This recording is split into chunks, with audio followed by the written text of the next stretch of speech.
Hi, so this is Ed at Lucky Glider Rescue and Sanctuary. We're going to show you today how to cut sugar gliders' nails.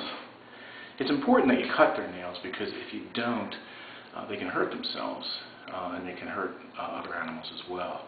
In fact, if they get caught with a really long nail on a piece of material or even a toy, unfortunately they have a habit of biting their way out of that, and they wouldn't think twice about biting their finger off to get free. So for that reason and other reasons, you want to cut their nails maybe once a month. You'll know you'll need to cut them when they walk across your arm and it hurts because they're digging into your skin. So if they're as sharp as needles, then you really need to cut them. One thing that we really stress, when you're cutting glider nails is to try to use a fleece, just a fleece square like this one is good. And a pair of toenail clippers, professional toenail clippers that have the spring handle, are really good because they're solid, that you can get a good grip on them with your whole hand, and they're more stable because you don't want to be jerking around and with something really teeny that's hard to hold on to when you're cutting your nails, because if you cut them too deep, you can really hurt them. It's also a good idea to wear 2 t-shirts. So I got 2 t-shirts on, and that is that you kind of want to hold them close to your chest when you're cutting their nails, and sometimes if they get excited or they're angry, they'll bite. And if you have 2 t-shirts on, the likelihood of them biting through both of them is lessened. At least it'll shorten the length of their teeth if they do bite you. So we're going to go in here to the Sea Colony and get one of these 3 out. I think we'll go ahead and take Butch here. And no complaining, Butchy boy. We're going to cut your nails. So, a lot of gliders will know if you do cut their nails regularly, and you should, that you're about to do it because they know the routine. And sometimes they'll fight you, but it's a good idea to kind of hold them and let them know that you care about them, and talk nice to them before you do it. That's right, sweetheart. Daddy's going to cut your nails. Yeah, you need to get more exercise, Fatty. Yes, you do. That's my good boy. Going to cut your nails now. They're getting a little long. Okay, so the first thing is you get the glider, kind of hold them close to your chest, and it's typical for me anyway to just cover them with the fleece and maneuver the head, which is right here now, to one side. Doesn't matter what side. Okay, and then tuck the extra material underneath the head to kind of hold them tighter. And they like the closeness, so it's not going to hurt them. And then while you're holding the head, and you have the heel of your palm on the back of them to hold them, kind of immobilize them, you then kind of hold their hand between your thumb and your forefinger, gathering the fleece around the head so if they get upset they don't bite you.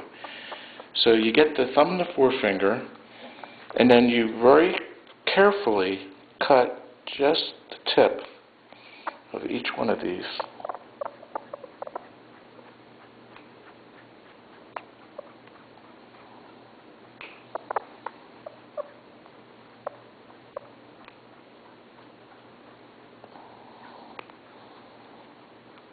Okay, it helps to have a magnifying glass. If it's someone to help you, they can hold on to the magnifying glass for you while you're doing this, or if you have glasses.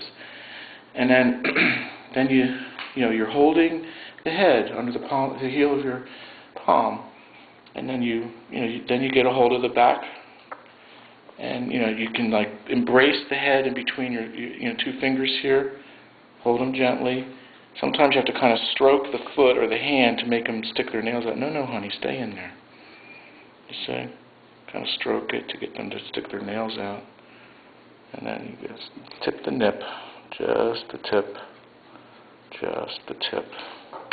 Good boy. Let's do the other side. That's a good boy. Daddy loves you so much. You're such a good boy. You're such a good boy. Rub your tummy. I'm going to rub that tummy. I'm going to rub that tummy. You're such a good boy. You're so well behaved. Yes, you are, sweetheart. Okay, let's do the other side. Look at his back legs first this time. So again, you're holding him under the fleece, and kind of draping your fingers around the body, kind of holding him nice and tight. And then you get the foot in question, or the hand in question, and put it between your thumb and your forefinger. Hold it gently but tightly. And then you kind of roll it back and forth between your thumb and your forefinger to orient the nails to the proper position for easy cutting. There you go. If a nail doesn't need to be cut, don't cut it. Hold on, baby. Don't let them get all twisted around. Good boy. Okay, one more hand and then we're done, sweetheart. No, you can stop and reassure them. You don't have to just make it a blitzkrieg. That's a good boy. That's a good boy. You're such a good boy. I'm going to give you a treat afterwards. Okay, and now let's do it again. Last one. Okay, so you gather his head and his body underneath the fleece. You immobilize him so he doesn't move around. You don't want to move him around because you could break his arm. Okay, hold his digits between your thumb and your forefinger, and then very gently cut just the teeny tip of each one of those. Let's get the thumb. Okay, good boy. Good boy. Okay, what does Daddy have for you? What does Daddy have for you? What does Daddy have for you? That's a good boy. Here's your treat. You're such a good boy. So that concludes our little tutorial on how to cut a Shoogie's nails. You should always end the session with some reassurance and a little treat. Kind of calm them down a little bit, because some of them do, in fact, get very upset when you cut their nails. So you want to give them some reassurance and pat them a little bit and talk to them softly a little bit before you put them back into the box. Thank you.